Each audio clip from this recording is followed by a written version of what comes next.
Autopsie d'une lettre morte de Robert Vitton. Relisez à haute voix. Avant de reprendre tout à fait connaissance, je crus m'éveiller dans un coquillage, tant le bruit de la mer m'assourdissait. Agenouillé de force, devant une croix vermoulue, retenant à grand-peine un vieux plâtre mangé de baisers, brisé, je grelottais sur la terre battue d'un cachot tout en longueur et bas de plafond. Quelqu'un parla. Ils sont partis, ils ne reviendront pas de sitôt. Je suis le gardien de jour. Je pose votre gamelle, une serviette, un savon de Marseille, un rasoir. Ne mettez pas trop de sang sur les murs. Le badigeon est hors de prix. Je vous ai tout de même apporté un peu de lecture. Si vous êtes comme moi, sur le trône je dévore. C'est un roman policier. Les plus belles pages deviennent torche-cul. Ah, à ce propos, vous profiterez de la promenade pour vider le seau. Je vous indiquerai. J'avais autre chose. Ah, ça par exemple. Voilà. Je peux vous procurer une couverture, des comprimés d'aspirine, du caporal, du pain à volonté, des crayons de couleur. J'espère que nous ferons bon ménage. Voilà, et voilà, voilà. Les targettes claquèrent. J'avais le crâne dans un étau. Deux étroites meurtrières, donnant sur une palanque, éclairent la cellule. J'occupe mes ennuyeuses journées à dépoussiérer mes habits, à recueillir l'eau qui goutte d'un énorme robinet, à compter les yeux de mes bouillons, à grignoter mon pain boulot, à ressasser des bribes de souvenirs. J'ai perdu l'usage de la parole. Tantôt, me guidant sur une tache jaune pâle, je m'engagerai dans les ténèbres d'une galerie creusée dans le roc. Tantôt, je franchirai les grincements d'une grille rouillée et j'entrerai dans un cercle sablé, clos d'une haute muraille. Je tournerai.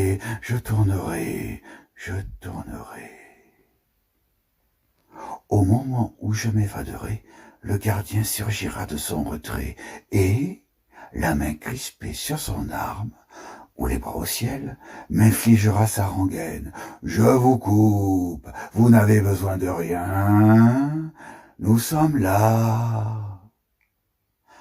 Ma patte me fait atrocement souffrir. Chaque fois que le temps change, on m'en a collé des médailles. Quelle plaie! Si j'avais mes jambes de 20 ans, de 30 ans, il me faut un palan, à présent. À part le temps, rien ne change. C'est étrange, la vie.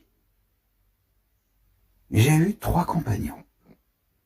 Un gardien de phare, un garde-barrière et un gardien de square. Inséparables, je vous dis. Je suis le seul rescapé. Le gardien de square s'est noyé dans un lac. Le gardien de phare a été happé par un train. Et le garde-barrière a été assassiné dans un jardin public. Nous faisions la même guerre, sans nous connaître, Et soudain, la même blessure, le même hôpital, la même chambre. C'est curieux, non, que Dieu nous ait en sa sainte garde. Puis, dans une dernière halenée de mauvais vin, il m'enverra. Votre compagnie est bien bonne, mais ma loge m'attend. Les bouteilles s'impatientent. Dans le noir, étendu sur ma planche lisse, je m'efforce de dissiper les brumes brunâtres qui envahissent mes visions. C'est comme si j'errais dans les parages d'une ville familière. Je distingue ses toits et sa lumière. Je reconnais ses odeurs et ses cris. Les chemins sont coupés. De longs pans de décor croulent dans ma tête en feu. Je consume. Je vois un garçonnet en culotte courte s'éloigner à cloche-pied et disparaître à l'horizon d'un terrain calciné. Une rumeur d'écume s'engouffre dans mes oreilles. Je m'arrache du sommeil, mais une lame soudaine m'assomme. La nuit passée, je n'ai pas fermé l'œil. Hier, la cour était sombre, le sac à piquette plein à ras-bord défila son chapelet quotidien, puis il fit mine de s'interroger, puis il dit « Vous êtes une brebis du bon Dieu, n'est-ce pas ? Je n'en ai pas l'air, mais j'aime bavarder, blaguer même. J'ai eu une virtuose qui raclait le boyau toutes les nuits. » Le veilleur se mettait dans tous ses états. J'ai eu un acrobate, c'était marrant, sans rire. Il marchait en équilibre sur un fil invisible. Je lui ai apporté un vieux balancier d'horloge. J'ai eu... comment dire... On les a retrouvés sur le rivage. On ne peut pas comprendre. Nous avons un lieu imaginaire et de vrais cadavres. C'est ce qu'ils disent. Je vous ai vu dans les oiseaux d'Aristophane. Je ne suis qu'un pauvre gardien d'immeuble, mais j'adore le théâtre, l'opéra. Il me sidérait. Comme le jeu durait en place, il déclama « Hé, là, du nerf, ne vous laissez pas abattre !» Il me tendit une photographie. Ce sont mes parents, mon épouse et moi-même. Nous avions tous 15 ans de moins, vous voyez, aigues morte. Il fit 2 pas en arrière, glissa sa main dans la poche intérieure de son veston, en sortit un petit cadre et revint à ma hauteur.